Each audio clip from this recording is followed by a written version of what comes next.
Welcome back. Today I'm just making this rustic whiteboard for my studio room. It's made out of an old scaffolding board for the frame and some leftover whiteboard paper, sticky back whiteboard paper that I had left over from a customer job.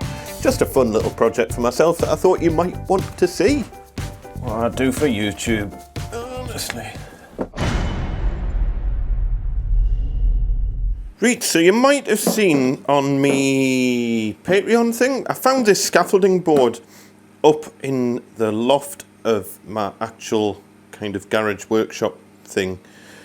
And this was a scaffolding board that was from when the house was originally built. So I need a new whiteboard for in my studio room, which you will see. Definitely if you're on my Patreon thing, you'll see it, because you'll see it when I'm chatting about various bits and pieces on there. And I know what you're going to say, why am I making a whiteboard frame out of a dirty old minging scaffolding board? But it's just got a bit of history to it. You know, it was found up in the loft of this very workshop. It's part of the very fabric of when the building was actually built. You know, every little mark on here has got a little bit of history to this actual workshop getting physically made. So I've just thought, you know, instead of chucking it in the bin, I'm going to give it a bit of a clean up and try and turn it into a usable thing. So all I've done, I've run it through the table saw into strips, kind of that way. I'm not going to bother showing you that. That's relatively straightforward. I've run a groove down all the edges, which is the thickness of the board that I'm going to be putting in it, and then I've mitered all of the corners as well. Before I do anything else, I want to give it a bit of a clean up, because when I come to assemble this, I'm going to be assembling it as one kind of big unit with a board already installed in it. So ideally, if possible, I want to pre-finish it before assembly. We'll see if that works. But for a start, I'm just going to use a wire brush to clean it up a bit. I don't want it to be immaculate. I want it to keep a bit of this character. You know, you've got all these little broken bits and stuff like that. So I want to keep all of that, but I just want to get it so that it can actually take some sort of finish, and then we'll plow on and get the rest of this whiteboard built.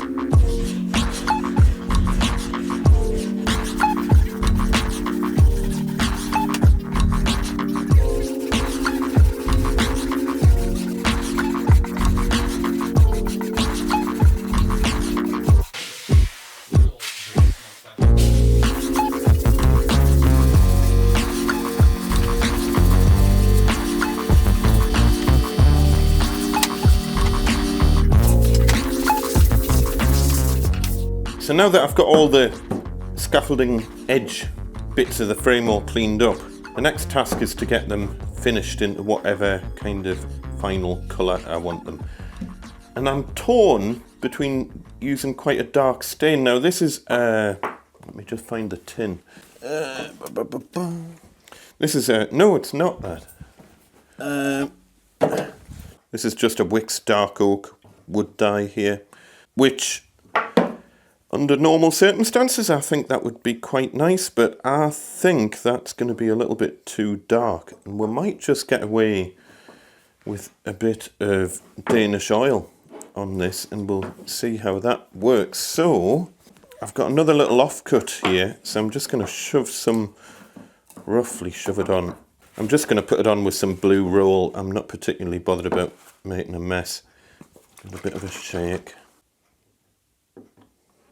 because this might be enough, to be honest.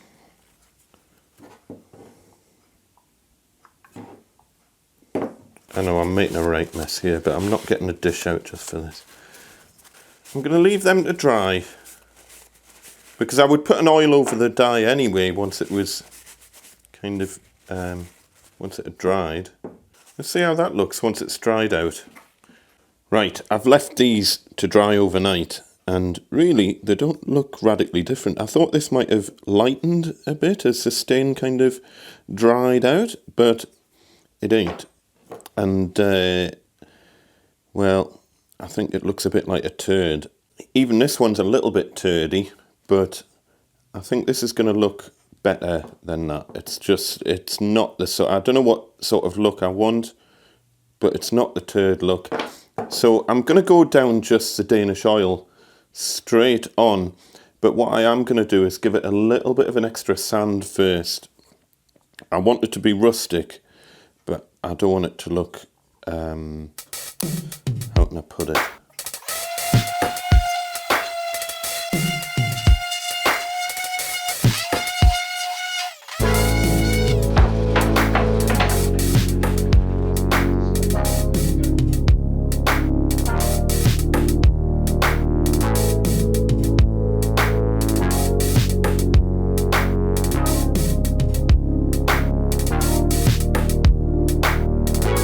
They're all Danish oiled up now. You will see I've deliberately not oiled this edge because that edge is going to be glued. So, and that's also why I've tried not to oil the miters as well, because they're all going to be glued.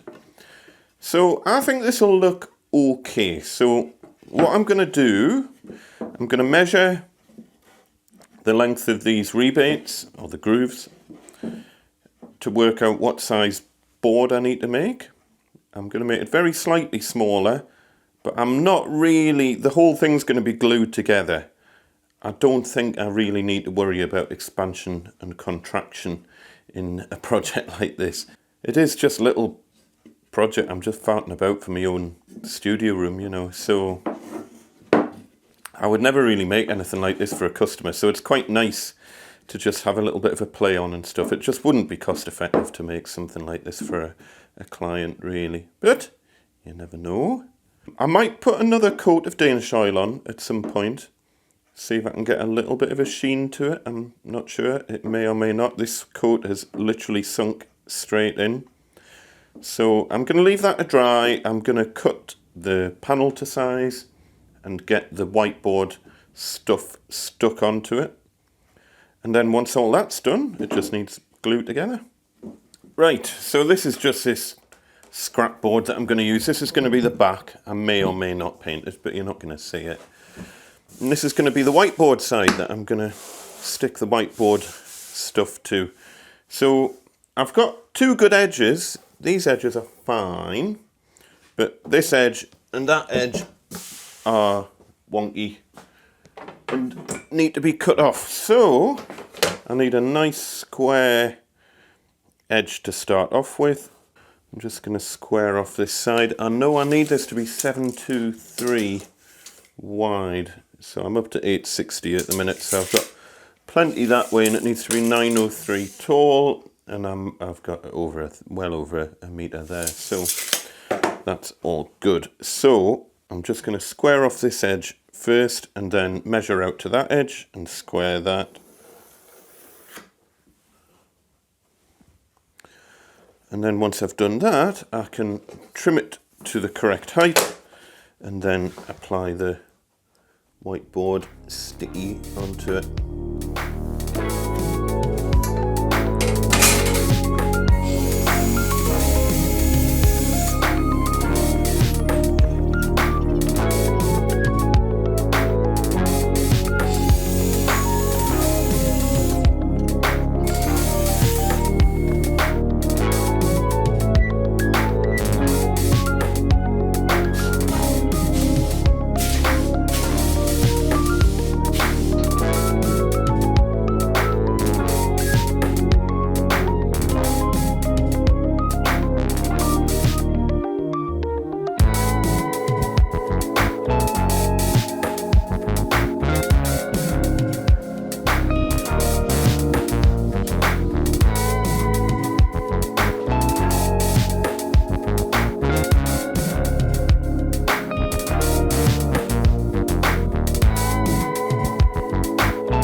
The frame has now dried overnight. I am going to put another coat of oil on this, but I think I'll do that after assembly.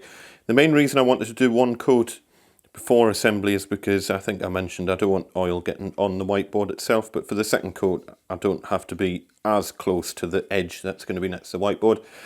So I'm going to try and put this together now. It might look like I'm making this up as I'm going along, and you would be 100% correct. What I'm going to do, I'm going to use wood glue on, well, let's get this edge on first. So I'm trying just to get the wood glue on kind of the bottom side, just so that I'm trying to avoid getting any glue on the whiteboard bit, if that makes sense. If I do, it's not the end of the world. It'll wash off with a cloth. I think this will work. I'll just have to, I'll clean that up after. Right, so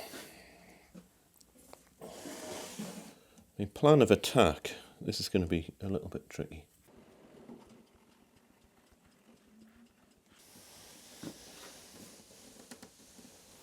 Right, I should have started with a long edge.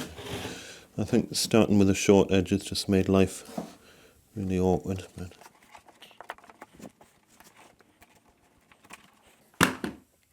just putting a couple of little brads in the corners. I'm hoping you'll not even see them.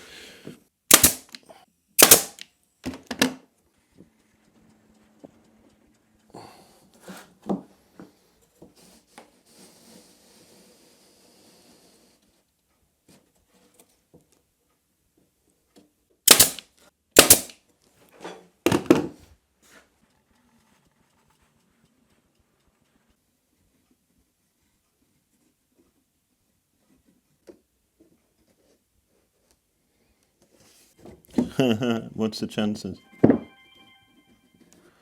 Don't think so. That's it. We're in.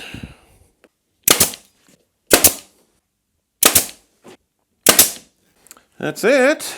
Bit of a clean up. I was trying to avoid getting glue on the oil, but that hasn't really worked. You'll not see it once the glue's dried. And as I say, I'm going to give it another coat of oil anyway.